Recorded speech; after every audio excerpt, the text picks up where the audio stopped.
Hi, I'm Dave Lemon. I'm a Western bronze artist, and right now I'm adjusting stuff on my blog, a video. I hope you enjoy the following. It's just one entry for my blog. I'm creating a life-size Indian, and I make a daily journal of what I do, and this is one of those entries. If you're interested in seeing how something is created, a life-size monumental bronze, please feel free to come to my blog, and you can do so through my website, www.bronzesbylemon.com, and on the main page you'll see a link to my blog. So enjoy the following: how to make a feather, or feathers. Alright, what I've done is I've decided to go with a different kind of feather for the bottom of the shield.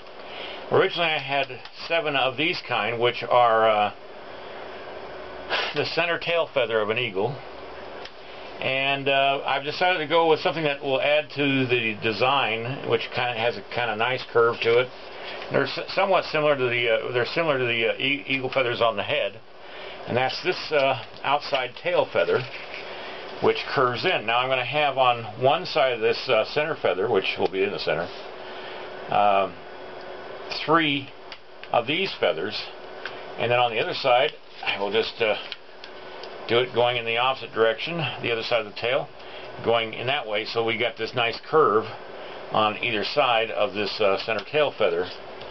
Now I've drawn these feathers out onto this tin.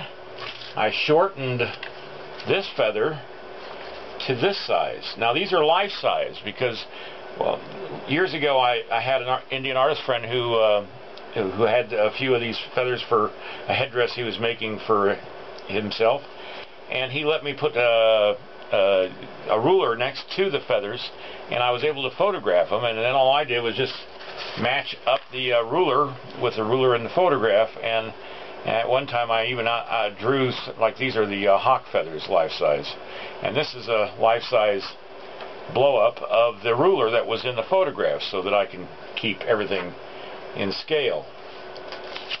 Alright, now have I confused you completely?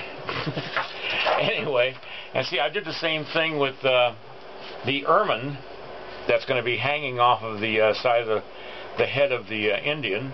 I wanted to have it life size, and so I did the same thing. I took an ermine skin, or a couple of them, and photographed it from behind and from the front, and put it right next to a ruler, which is not there anymore because I cut it off. And yeah, this is the eagle feather, the center eagle feather. You can see the ruler that was in the photograph, and a ruler that I adjusted to equal life size and match up with the ruler I have here. And then all I had to do is just match up the ruler in the photograph to that ruler. Okay, I know it's confusing, but it really works. So what I'm going to do now is I'm going to continue cutting out the feathers, and you got to be really careful. This is a printer's tin. It was a printing plate, and it's very, very thin and very razor sharp. When I worked in the printing business, I used to work with these things, and so believe me, I cut myself more than once on them.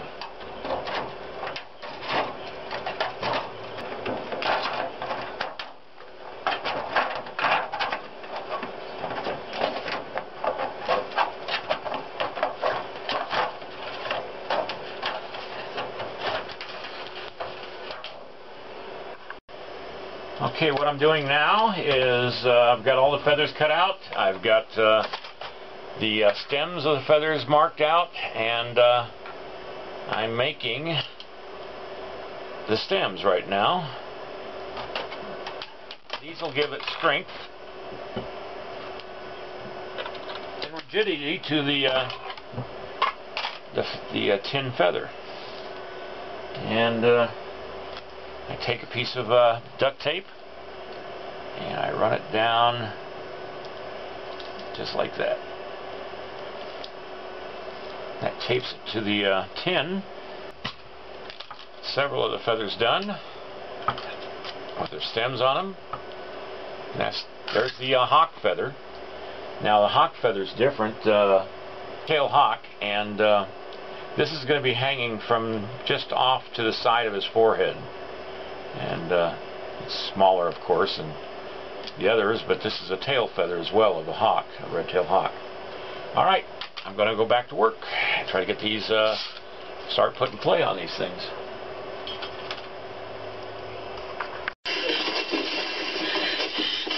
What's causing that? The little girl. Who is the little girl? Okay, I'm watching Doctor Who on my computer, but here I start the first feather, which will be the hawk feather for the forehead of the Indian. And I just start by adding clay to it. Personal experience contracts. Mr. Lux, right now, you're in more danger. I know I used wax on the feathers on the head of the Indian, but these feathers will be hanging down in the back of the finished clay, and so I just figured they'd be a lot better off in clay than wax. I didn't either. You're getting worse than you. Okay. Let's start with what happened here? On the actual day, 100 years ago, what physically happened? Wouldn't. Who screamed? Miss Evangelista. Where is she? Miss Evangelista, please. The nice thing about using a metal blank to put the clay on is that I can go back and trim it right down to the edge of the metal. Alright, that feather's sketched in. Now I'm going to got 7 more to go. Okay, now I'm ready to start. I've got all the feathers sketched in, and I just need to start putting detail into them. I'll put the detail of the quills first, and then I'll go back and put the main structure of the quill of each feather. I know these aren't called quills, I just don't know what. I am in front of my computer. I guess I could do a search, but I'm too busy. So I'm just going to put texture in all these feathers. Boards make really good things to roll clay on because the clay doesn't tend to stick on it. Wax will if it's too hot when you start rolling it.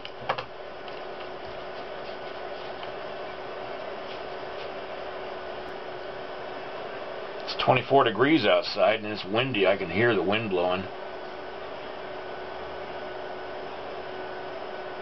And I'm just going to follow that quill that I put in there.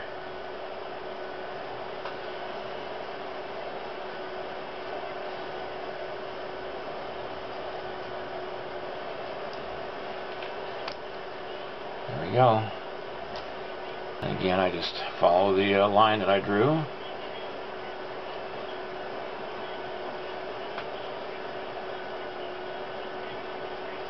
Now I'm going to press this one in from this side, because the back one is a little flatter, not quite as round as this one.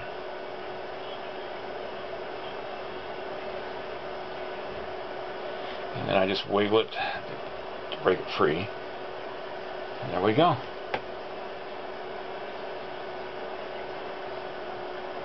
And that, ladies and gentlemen, is how you make a feather. Let's see. Alright, that's one feather done. Now I got a pan to put these in so they don't get damaged. And I'll just take that to the studio when I'm done. Alright, that's it for today.